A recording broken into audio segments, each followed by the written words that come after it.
নাফরমান বলবে, মাওলা আজ আমি নিজ চোখে হাসর দেখলাম, আজ আমি আখিরাত দেখলাম, আজ আমি কবরও দেখেছি, আজ আমি জাহান্নামও দেখেছি, আর আমি সব শুনছি মাওলা। আপনার জবান শুনলাম, ফেরেশতার আওয়াজ শুনলাম, জাহান্নামের গর্জন শুনলাম, সব দেখছিও শুনছিও। কাজেই আজ আমি নিশ্চিত, ইন্না মুকিনুন, আজ আমি কবর, আখিরাত, হাসর, মিজান, ফুলসিরাত সব বিশ্বাস করছি। অতএব আজকে আপনি আমাকে এই আখিরাত থেকে, হাসরের মাঠ থেকে আপনি আমার আরেকবার দুনিয়ায় পাঠান। আমি যদি এবার যেতে পারি, না আমাল সালিহান, নেকামল করব, আমি নেকামল করব। কারণ আমি তো নিজ চোখে জাহান্নাম দেখলাম, আমি হাসরের মাঠ দেখলাম, আমি ভাবছিলাম এগুলো হবে না, আজ তো চোখের সামনে দেখে বুঝলাম এগুলো হলো। অতএব আমি এখন দুনিয়ায় যেতে চাই, আমি আমল করতে চাই, আমি আপনার আনুগত্য করতে চাই। দোস্ত, আল্লাহর কসম, বেনামাজি ছেলেরা, এই আব্বা, তোদের প্রত্যেককে বলি বাপ, আল্লাহর কসম তোদের নামাজ পড়তে মন চাইবে রে বাপ, সেজদা দিতে মন চাইবে, সেজদা দিতে মন চাইবে আব্বা। হাসরের ময়দানে হলেও সেদিন মন চাইবে খুব, আল্লাহ আপনি একটু সুযোগ দেন না রে মাওলা, একটা সেজদা দেই আপনারে, একটা রুকু করি মাওলা। আমার সিরিয়াল আইতে তো হয়তো দেরি আছে মাওলা, আমারে তো বিচারের জন্য হয়তো সিরিয়ালে আরো পরে ডাকবে, এই ফাঁকে আমি আপনারে একটা সেজদা দেই। আল্লাহ বলেন, ওয়ালাউ শি'না লাআতাইনা কুল্লা নাফসিন হুদাহা। এই নাফরমান, আমি চাইলে তো দুনিয়াতেই প্রত্যেককে সেজদা দিতে পারতাম, দেওয়াইতে পারতাম, আমার আনুগত্য করাইতে পারতাম।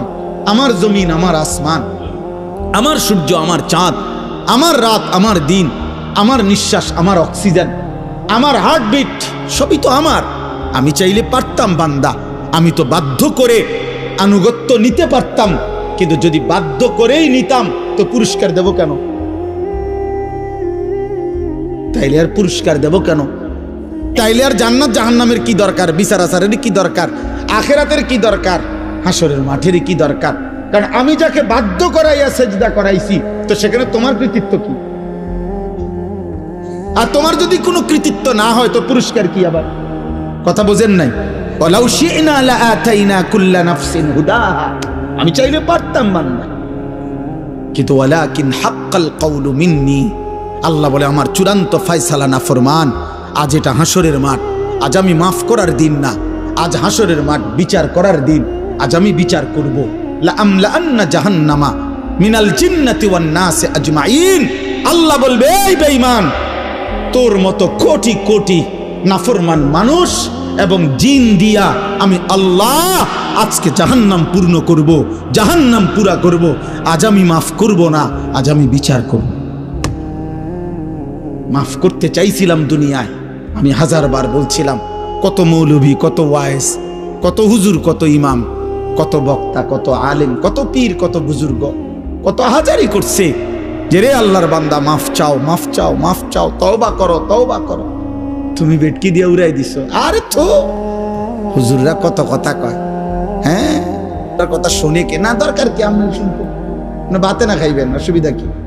আপনি বেশি কি খাইয়ে উল্টাইলেছেন? ফাঙ্গাস আর তেলাপিয়া আর কিতা আমরা জানি না। আপনি কি দুনিয়া বেশি ভোগ করে ফেলছেন না ফরমান? এই যুবক, কি বেশি দেখে ফেলছো? পরের নর্তকী দেখো, মোবাইলের উলঙ্গ ছবি দেখো, ওই তোমার মা। এই বেটা, বেহায়া ছেলে বেটা, যে নারীকে মোবাইলে উলঙ্গ ছবি দেখো, ও তোর মা বেটা, ও তোর বোন। তোর মাকে এমন উলঙ্গ কেউ দেখুক? একটা নির্লজ্জ বেহায়া বল, এখন দাঁড়ায় বল বেটা, তোর মাকে দেখুক উলঙ্গ, তোর বোনকে দেখুক বিবস্ত্র, তোর মেয়েকে কেউ উলঙ্গ দেখুক? তুমি কেন অন্যের মা দেখো? সে কি কারো মা না? সে কি কারো বোন না? সে কি কারো মেয়ে না? ও কি কারো ফুফি না? ও কি কারো খালা না? তোমার ইজ্জতের উপরে হাত ধরকে, তোমার ঘরের সম্ভ্রমের উপরে। অনেক নাফরমান আছে এমন, যে মূলত এমন নিকৃষ্ট, যে যার ভিতরে এমন মানসিকতা যে আমার বোনের সাথেও যদি কেউ হারাম সম্পর্ক করে আমার আপত্তি নাই, কারণ তুই তো মানুষ না, তুই তো জানোয়ার, তুই তো মূলত জানোয়ার। যদি ইনসানের শেষ রক্ত থাকতো, মানুষের রক্ত যদি এক ফোঁটা শেষ থাকতো, তো নিজের বিবেকে বাঁচতো। এটুকু বিবেকও যদি কারো না বাঁধে, তো তোর শরীরে মানুষের শেষ রক্ত নাই, তোর গায়রত নাই বেটা। তা আল্লাহ বলেন, বান্দা আজ আমি ছাড়বো না। আমি তওবা করতে, মাফ করতে চাইছিলাম বান্দা। আমি দুনিয়া লক্ষবার বলছি যে বান্দা 90 বছরের গুনাহ হায়াত থাকতে যদি মাফ চাও, আমি আল্লাহ 90 বছরের গুনাহ একসাথে মাফ করে দেব। আল্লাহ বলছে হায়াত থাকতে যদি তওবা করতা, আমি আসমান সমান গুনাহ মাফ করে দিতে রাজি। আমি সাগরের ঢেউ পরিমাণ গুনাহ মাফ করে দিতে রাজি।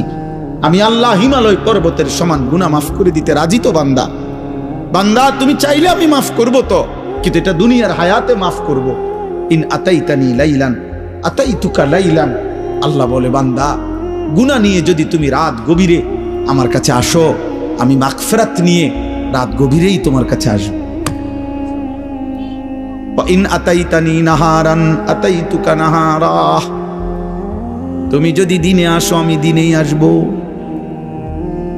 তুমি বান্দা আসবা গুনাহ নিয়া, আমি রব আসবো রহমত মাগফিরাত নিয়া।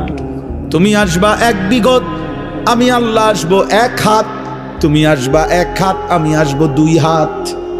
তুমি আসবে হাঁটতে হাঁটতে, আমি রব মাগফিরাত নিয়ে আসবো দৌড়তে দৌড়তে। আজ দেব মাফ, ওয়ালাকিন হাক্কাল কওলু মিন্নি। কিন্তু বান্দা আজ আখিরাত হাসরের মাঠ। আজ আমি রহমান না, আজ আমি রহিম না, আজ আমি জব্বার, আজ আমি কাহ্হার। হাসরের মাঠে আমি আজিজ, আমি যুনতিকাম। আজকে আমি প্রবল প্রতাপান্বিত, প্রচন্ড রাগান্বিত। আজকে আমি যুনতিকাম, প্রতিশোধ গ্রহণকারী। আজকে আমি শাদীদুল ইকাব, কঠিন শাস্তিদাতা। আজকে আমি সারিউল হিসাব, বড় দ্রুত হিসাব গ্রহণকারী। ফায়াউমা ইদিল্লা ইউআযিবু আযাবাহু আহাদ। আল্লাহ বলে, বান্দা হাসরের ময়দানে বান্দা তোরে আমি এমন শাস্তি দেব রে বান্দা, কায়নাতের সবাই মিলেও কেউ তোকে এমন শাস্তি ইতিপূর্বে দেয় নাই। আমার রহমত যেমন দেখছিলাম অনেক দিন, আজ আমার শাস্তি দেখবা তুমি। মায়া করছিলাম তো আমি 60 বছর। কত রাত গেল, একটা সেজদা দাও নাই। আমি এক বেলার ঘুম বন্ধ করি নাই। 365 দিনে খোদার একটি বছরে কোনোদিন ফজরের নামাজ পড়ো নাই না ফরমান। তারপরও যখনই ঘুম থেকে উঠতে চেয়েছ, আমি আল্লাহ 2 চোখের আমি খুলে দিয়েছি, তোমার ঘুম ভাঙ্গায় দিছি। আমি তো নারাজ হই নাই, আমি তো নারাজ হই নাই। আল্লাহু ইয়াতাওয়াফাল আনফুসা হিনা মাউতিহা ওয়াল্লাতী লাম তামুত ফি মানামিহা। মৃত্যুর সময় আল্লাহ বলেন, যেভাবে রুহু শরীর থেকে আলাদা হয়, প্রত্যেকবারের ঘুমের সময়ও খোদার কসম আল্লাহ কোরআনে বলে, প্রতিবার ঘুমে মানুষের রুহু আমি আল্লাহ দেহ থেকে আলাদা করে ফেলি। মৃত্যুর দিন যেমনে আর রুহু ফেরত দেই না, ঘুমের রুহুটাও আমি চাইলে ইচ্ছা করলে আর ফেরত না দিয়ে রাখতে পারি। আমি প্রতিবার ফিরায় দেই। ওয়ায়ুরসিলুল উখরা ইলা আজালিন মুসাম্মা। এভাবে একটা নির্দিষ্ট সময় পর্যন্ত আমি প্রত্যেকবারে রুহুটা ফেরত দেই। কিন্তু একদিন এমন নেওয়া নেব রে বান্দা, আর কোনোদিন আমি ফেরত দেব না। আর না চলো ভাই। আসলে নিয়ম মাফিক বক্তা ওয়াইজ যেমনি সুন্দর করে গুছাই গেছে, আমি পারি না, আমি এই ডকের বক্তা নাই, এই জন্য আউলা জাউলা বললাম আর কি। বাকি আমি আমার আবেগ যে কথাটা বুঝাইতে চাইলাম, আলহামদুলিল্লাহ কি পরিমাণ নওজোয়ান মুসলমানের সন্তান, প্রিয় ভাই বাবা দৌড়ায় আসছেন, মাশাআল্লাহ। এটা যেন শুধুমাত্র এটুকুর বিশ্লেষণ না হয় যে কোনো বক্তার জনপ্রিয়তা। খোদার কসম, এর দ্বারা কোনো লাভ হবে না, না আমার না আপনাদের, না আমার না আপনাদের। যুবক ভাই, আমি হাত জোর করে বলি, দোস্ত আমার, আমি এটুকু অনুরোধ করলাম, আব্বা তুমি কিংবা আমি সবাই ভাবলাম যে বক্তার এখন অনেক জনপ্রিয়তা, অনেক মানুষ হয়, অনেক মানুষ ওয়াজ হনে ইতান দিয়ে কিছু হইতো না, না আমার না আপনার, বরং আমরা প্রত্যেকেই আমাদের জীবনের মধ্যে যেন ভারসাম্যতা আনে। আমাদের জীবনের একটা ভারসাম্য দরকার, ব্যালেন্স দরকার। আমাদের জীবনের একটা ভারসাম্যতা আল্লাহ তাআলা বারবার বলছে, কোরআন বারবার বলছে, রাসূলুল্লাহ সাল্লাল্লাহু আলাইহি ওয়াসাল্লাম বারবার বলছে, বান্দা শোনো, আল্লাহ বলছে বান্দা দুনিয়া আমি দিছি, তো তুমি এমন করতেছো কেন? এই হাসি, এই কান্না, এই রোদ, এই বৃষ্টি, এই আলো, এই বাতাস, এই আকাশ, এই জমিন, এই রাত্র, এই দিন, এই উপার্জন, এই ক্ষেত, এই ফুল, এই ফল, এই ফসল, স্ত্রী নামের এই মহিলা, মা নামের ওই মহিলা, বাচ্চা নামের এই সন্তান, তোমার দেহ, তোমার শরীর, তোমার সব আয়োজন তো আমার দেওয়া, তো সব কার?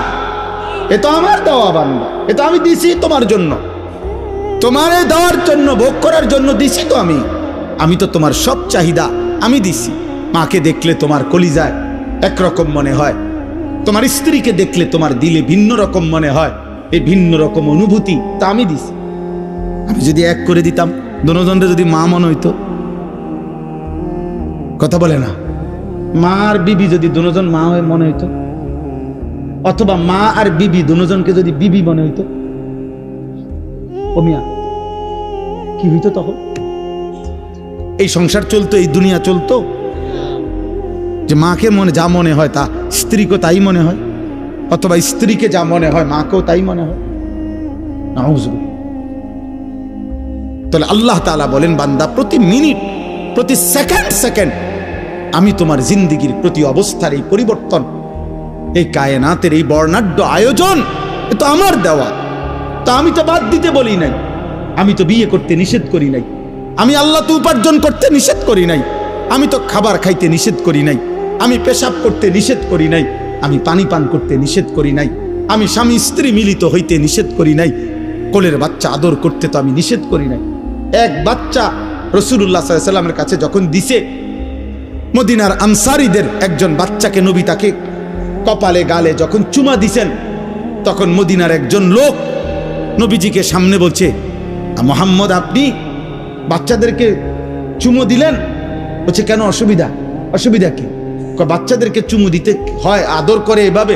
আমি তো জীবনে আমাদের বংশে কোনদিন এটা দেখি নাই আমরা। তখন আল্লাহর নবী বলছেন, আল্লাহ যদি কারো দিল থেকে মায়া ভালোবাসা ছিনায় নেয়, তো আমি কি করব? বেটা?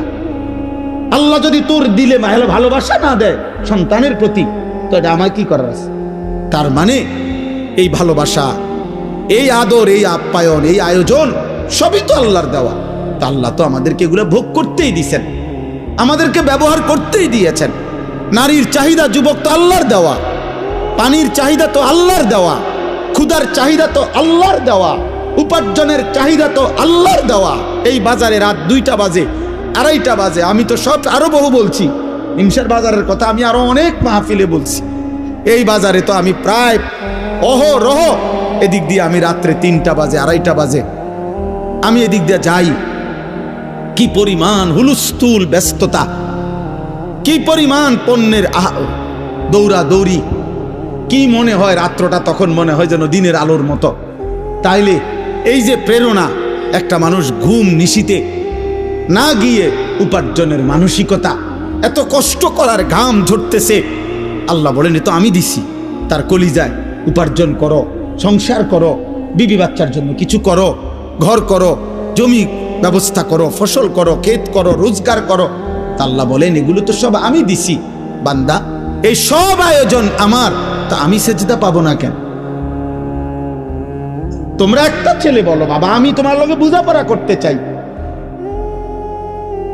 আমি তোমার সাথে ইনসাফের কথা, তোমার যদি ইনসাফ থাকে, বিবেক থাকে, তুমি যদি মরে না যাও, তুমি যদি মানুষের বাচ্চা হও, এই বেনামাজি তুমি যদি মানুষের বাচ্চা হও, তো মানুষের ঘরে যদি জন্ম নিয়ে থাকো, তো তুই বেটা বল, বেটা তুই কেন সেজদা দিবি না? এই নাফরমান বল বেটা, আল্লাহর গোলামি কেন করবি না নাফরমান?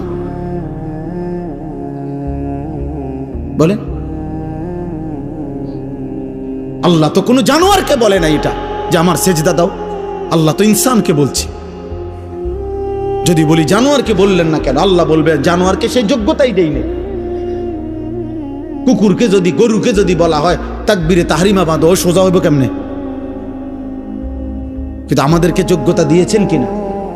আমাদের শরীরের মধ্যে আল্লাহকে সেজদা দেওয়ার যোগ্যতা আছে, রুকু করার যোগ্যতা আছে, আমাদের নিয়ত বাঁধার যোগ্যতা আছে, আমাদের আল্লাহর সামনে দাঁড়াইবার যোগ্যতা আমাদের দেহে আছে। তো আমরা দেব না কেন? বলেন, বলেন ভাই, বলেন নওজোয়ান বাবা, বলো। দুনিয়ার সব আয়োজন তো আমাদের আল্লাহর দেওয়া, আল্লাহকে ভুললাম কেন? এই জন্য আজকে সূরা ফাতিহার এই 4টা আয়াত আমি শুধু লম্বা তাফসির করানো, আমি বললাম না আমি তেমন আহামরি তেমন সুন্দর করে কইতে পারি না, কিন্তু আমি শুধু এতটুকু কথা বলতে চাই। আল্লাহ তাআলা বলছে, বান্দা তুমি শুধু ভারসাম্য আনো, মানে ব্যালেন্স করো। ব্যালেন্স মানে তুমি শুধু একটা জিনিস বোঝো, এই সৃষ্টির সব আয়োজন আমার, আমি দিয়ে যাচ্ছি। কথাটা শেষ বুঝেন? আমি দিয়েও যাব। তুমি ডাকো বা না ডাকো, সেজদা দাও বা নাফরমানি করো, ঈমান আনো বা কুফরি করো, আমি দুনিয়া দেব বান্দা। তবে শুধু একটা কথা মনে রাখো, আমি কিন্তু আজ দুনিয়ায় যা দিচ্ছি আগামী দিন আখেরাতে তা হিসাব নেই। কথাই দূরে, আমার হাসি, আমার কান্না, ওই যে ওই দেখেন ও কি করে, অপদার্থ কি করে, কোনো মানে ব্রেন কাজ করে না, অগণিত ছেলের সেন্স কাজ করে। কোন শব্দ, পাথরের আঘাত দিল, মানে পাথর দিয়েও যদি তার বুকে ধাক্কা দেন তার বুক নড়বে না। অসংখ্য যুবকের হালাত, কোন শব্দ, আহা, সে একবার তার মনেও আসে না যে, মনে করেন এই দিনকে দিন, রাতকে রাত নারী দেখে, উলঙ্গ ছবি দেখে, নামাজ নাই, এর একটাবার বুঝেও না যে এর দ্বারা মানুষে আমার আব্বারে কি করবে। আমার মনে আছে আমি ছোটবেলায় কত সময় দেখছি আল্লাহর দয়ায় আমগরে মানুষে কইতো, এ হুজুরের ভূত, সাবধান, উল্টাপাল্টা করো না। এটা তো নিয়ামত, এটা নিয়ামত না? মানুষে যেটা কইছে আর শর্মে তখন সরে গেছি, এ হুজুরের ভূত, হুজুরের ভূত। কিছুই ভাবো না তোমরা ছেলেরা। তোমার মায়ের ইজ্জত কি, তোমার বাবার সম্মান কি, তোমার বংশ কি, তোমার আল্লাহ কে, তোমার রাসূল কে? না, তোমার মনে যা চাইছে তা, তোমার মনে যা চাচ্ছে তাই। মনে রাখতে হবে আব্বা, চাহিদা পূরণ যে জীবন, মানে শুধু চাহিদা পূরণ, এটা ইনসান না, এটা জানোয়ার। এটা আমি কালকে বিস্তারিত, কালকে না জানি পরশু জহির ভাইয়ের মাদ্রাসার মাহফিল এটা বলছি, শাহদিলার বাগ, লম্বা সময় বলছি। এই জন্য আমার অনুরোধ এটা, আল্লাহ তাআলা বলছে ভারসাম্য আনো, এই কথাটাই এখানে। অর্থাৎ আজ আমি দুনিয়ায় রহমত দিচ্ছি, আজ আমি দুনিয়া সব দিচ্ছি, আলহামদুলিল্লাহি রাব্বিল আলামিন। আল্লাহ বলেন সমস্ত প্রশংসা আল্লাহর জন্য। সব প্রশংসা কার জন্য? যদি বলি কেন, আল্লাহ বলবেন নয় কেন? বুঝলেন না? আল্লাহ বলছেন সব প্রশংসা কার জন্য। আমরা যদি আল্লাহকে প্রশ্ন করি যে কেন, আপনার জন্য সব প্রশংসা কেন, তো আল্লাহ আবার পাল্টা বলবে আমার জন্য নয় কেন। তুমি কও আমার জন্য নয়, অন্য কারো জন্য হতে পারে, কেন সেটা কারণ তুমি কও। চারিদিকে তুমি আবার তাকাও, তোমার মাঝে আবার দেখো, চারিদিকের যত আয়োজন সবই তো আমার, তোমার মাঝে যত আয়োজন তাও তো আমার, তো প্রশংসা আমার নয় তো কার? চারিদিকের সব আয়োজন কার? আল্লাহর। আমার মাঝে যত আয়োজন কার? তো প্রশংসা কার? আল্লাহ রব্বিল আলামিন। আল্লাহ বলে বান্দা আমি শুধু সৃষ্টি করে ছেড়ে দেই নাই, আমি এমন না যে কোম্পানি মাল প্রোডাক্ট করছে, উৎপাদন করে কোম্পানির মাল বেচা হয়ে গেছে, কোম্পানি হলো কুমিল্লা ফ্যাক্টরি, মাল চলতে আছে পঞ্চগড়, মাল চলতে আছে এখন সুনামগঞ্জ। কি করে তারা, কেমনে কি করে কিছু উনি আর কোম্পানি জানে না, মাল বেচা শেষ। আল্লাহ তাআলা বলে না বান্দা, সৃষ্টি আমি যাকে করেছি আমি তাকে আমার হাতছাড়া করি নাই, আমার কুদরতি হাতে 24 ঘন্টা আমি তাকে লালন করছি, পালন করছি। তার হাসি আমার দেওয়া, তার কান্না আমার দেওয়া, তার আনন্দ, তার বেদনা, তার সুখ, তার দুঃখ, তার উপার্জন, তার খাদ্য, তার খাবার, তার রোদ, তার বৃষ্টি, তার গরম, তার ঠান্ডা, তার আলো, তার অন্ধকার, তার জীবনের সব কিছু আমি পৌঁছাচ্ছি। আমি রব, আমি রব, আমি রব। অতএব আমি আল্লাহ। প্রশংসার প্রকৃত এই মানুষের একটা সূক্ষ্ম বিবেক হলো, দোস্ত, মানুষ আল ইনসান ও আবিদুল ইহসান, আরবি ভাষার একটা প্রবাদ, মানুষ অনুগ্রহের দাস, অনুগ্রহের গোলাম। অর্থ হইল, কেউ যদি কাউকে 10 টাকা 20 টাকাও যদি একটা বন চা বিস্কিট খাওয়ায়, মনে করেন আজকে কি বার, মঙ্গলবার খাওয়াইছে, 1 সপ্তাহ পরে যদি এই লোকটা তাকে ডাকে যে আমার কাশেম ভাইরে যদি আমি খাওয়াইয়া আগামী মঙ্গলবারে যদি বলি যে কাশেম ভাই চলেন আমার লগে একটু ক্যান্টনমেন্ট যাম, কাশেম ভাই কি বলবো, না যাইতাম, এটা বুঝি কথা। তার বিবেক বলবে উনি আমারে গত মঙ্গলবারে 10টা টাকা বহন আর চা খাওয়াইছে, আজকেই মুখের উপরে এটা নিষেধ করে দেই কেমনে, যা যা হইব কুদ্দুর ঘুরাই। এই মানুষ অনুগ্রহের প্রতি কৃতজ্ঞ থাকে, কৃতজ্ঞ থাকে। তা আল্লাহ এই কথাটা মনে করাইছে, বান্দা আমি তো গোটা সৃষ্টি দিয়ে তোমাকে লালন পালন করছি, তা আমি কি তোমার কাছ থেকে কৃতজ্ঞতা পাই না? এত কিছু দিয়েও আমি তোমার একটা সেজদা পাবো না? এত কিছুর বিনিময়েও আমি তোমার জবান দিয়া আমার নামটা উচ্চারিত হবে না? হ্যাঁ, আমার চোখে তুমি 60 বছর দেখলা, আমার কালাম কখনোই দেখলা না। আমার জিহ্বায় তুমি 70 বছর কথা বললা, আমার কোরআন একটাবার পড়তেও পারলা না। আহা, আল্লাহ তাআলা আমাদেরকে বিবেক দান করেন। তো আল্লাহ তাআলা বলেন, বান্দা এবার যদি তুমি বলো আল্লাহ সৃষ্টিও করলেন আপনি, অনুগত অবাধ্য, আপনার নাফরমানির পরেও আপনি লালন পালনও করছেন কেন আল্লাহ? আল্লাহ বলেন, আর রহমানির রাহিম, আমি ভীষণ দয়ালু, আমি রহমতের সাগর, মহাসাগর, অথই রহমত আমার, আমি বড় বেশি দয়াবান। এই জন্য আমি যারে বানাইছি, পরে তো আমি বানাইছি, আমি ফেলে দেব কেমনে, আমি ফেলে দেই কেমনে? এই জন্য আমারে না ডাকলেও আমার রহমতের কারণে আমি তাকে লালন করছি, পালন করছি। সুবহানাল্লাহ, সুবহানাল্লাহ।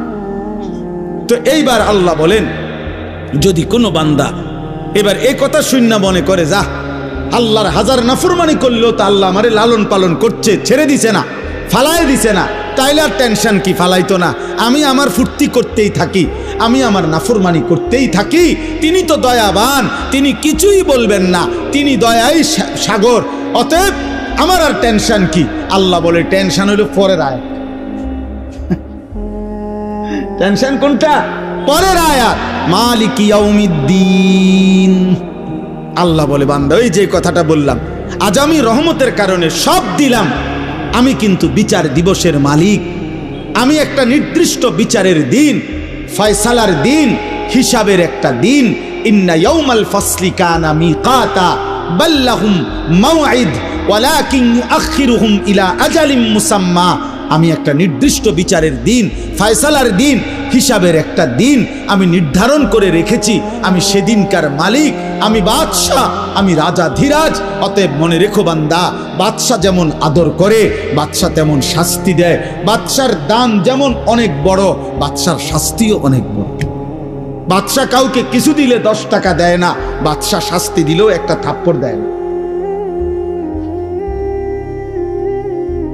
বাদশার দান যেমন বড়, বাদশার শাস্তিও। অতএব এই দুই কথার শেষ যে আল্লাহ তাআলা বলেন, বান্দা অতএব তুমি ভারসাম্য রক্ষা করো, তুমি শুধু এই কথা দিল দিয়া বুঝো, আজ দুনিয়ায় দিয়েছেন সব কে? বলেন বলেন, এই আমার কথা শেষ। আগামীকাল আখিরাতে হিসাব নেবেন সব কে?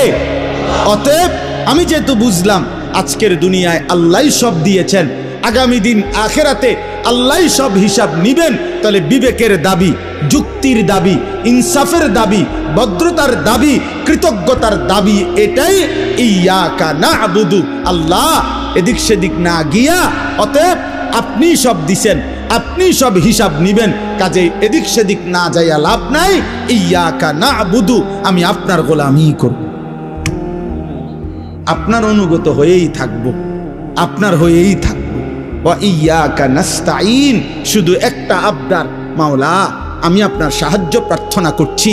আপনি, আমি দুর্বল, অক্ষম, অসহায় বান্দা, আপনি আমার মালিক, আপনি আমার একটু সাহায্য করেন। আপনি দয়া করিলে আমি সেজদাও দিতে পারবো, আপনি দয়া করিলে আমি হুকুমও মানতে পারবো, আপনি দয়া করিলে আমি হারাম থেকেও বাঁচতে পারবো, আপনি দয়া করিলে আপনার গোলামি আমি করতে পারবো। খোদার কসম, হাদিসে আছে, আল্লাহ বলে, বান্দা যদি কেউ দিল থেকে সূরা ফাতিহার মাধ্যমে আমার কাছে চায়, বলি আব্দি মা সাআলা, আমি আল্লাহ বললাম বান্দা আমার যা চাইলো আমি আল্লাহ তাই তাকে দেব। বলি আব্দি মা সাআলা, আমার বান্দার জন্য আমি দিলাম কি, মা সাআলা, যা সে চাইলো, সে যা চাইলো, সে যা চাইল। অতএব এতটুকুই কথা। আমি আরো কম টাইম, আমার বয়ানের টাইম এখানে লেখা আছে বাদ মাগরিব, হ্যাঁ, কিন্তু এখন বাজে বাদ আসা হইও রাত 10টা। আলহামদুলিল্লাহ, আমার প্রিয় মাওলানা জহিরুল ইসলাম ভাই, যিনি এই মুকাম হাফিজিয়া মাদ্রাসার বর্তমান পরিচালক মুহতামিম, আলহামদুলিল্লাহ এখানে উপযুক্ত কমিটি আছে, মাদ্রাসার একটা সুন্দর পরিসর আছে। সবচেয়ে বড় মায়ার কথা হইল, ভালোবাসার কথা হইল, আমাদের কুমিল্লা জেলা কওমি মাদ্রাসার সংগঠন আছে এখানে বুড়িচং উপজেলা। আমাদের এই সংগঠনের কওমি মাদ্রাসার যেই কোনো বড় সড় আয়োজন যখনই হয়, আমাদের কোনো বৃত্তি পরীক্ষা, আমাদের বড় কোনো অনুষ্ঠান, বিশেষ কোনো প্রোগ্রাম যখনই করতে হয়, সবার আগে যখন মিটিংয়ে আলোচনা হয় যে স্থান হবে কোনটা হইলে ভালো হয়, সবার আগে 1 নম্বর মুকাম মাদ্রাসা। কারণ এটার মধ্যে সুযোগের শেষ নাই। আমরা সুবিধা, রোম বেশি, খাইতে সুবিধা, বইতে সুবিধা, সবাই নিয়ে বসতে সুবিধা। আল্লাহ তাআলা এই মাদ্রাসার কবুল করে নেন। যে ছেলেদেরকে আল্লাহ তাআলা আজকে হাফেজা বানিয়েছেন, আল্লাহ তাদেরকে সত্যিকার হাফেজা, আলেম, মুত্তাকি, আরিফ, রব্বানি বানিয়ে দেন। মাদ্রাসা কমিটির সমস্ত সদস্যদেরকে আল্লাহ তাআলা ভরপুর কবুল করে নেন।